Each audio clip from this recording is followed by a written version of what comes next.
शासकीय आदिवासी आश्रमशाळा तराडी तालुका शहादा जिल्हा नंदुरबार येथे इयत्ता 4थीत शिकत असणाऱ्या या विद्यार्थ्याच्या प्रायव्हेट पार्ट वरती दोरी बांधून त्याला अमानवीय वागणूक देण्यात आलेली आहे। शिक्षकांच्या निष्काळजीपणामुळे हा गंभीर प्रकार घडलेला आहे। दिनांक 6 फेब्रुवारी 2025 ला हा प्रकार घडला आणि दिनांक 8 फेब्रुवारी 2025 ला हा प्रकार उघडकीस आला।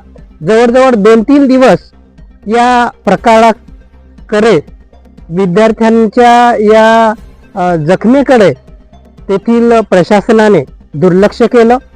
हे लक्षात आल्यानंतर धुळे रुग्णालयामध्ये त्याला उपचारासाठी नेण्यात आलं आणि तेथे ऑपरेशन केल्यानंतर ते ऑपरेशन फेल झालं आणि नंतर पुन्हा नंदुरबार रुग्णालयामध्ये त्याला दाखल करण्यात आलं। नंदुरबार रुग्णालयात सुद्धा त्याचं ऑपरेशन करण्यात आलं, तिथेही त्याचं ऑपरेशन फेल गेलेलं आहे।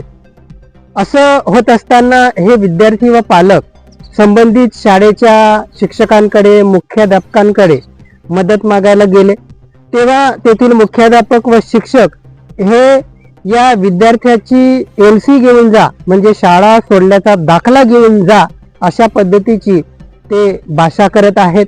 म्हणून या पीडित विद्यार्थ्याला या प्रकरणामध्ये न्याय मिळाला पाहिजे। या गंभीर प्रकाराची सखोल चौकशी करण्यात यावी।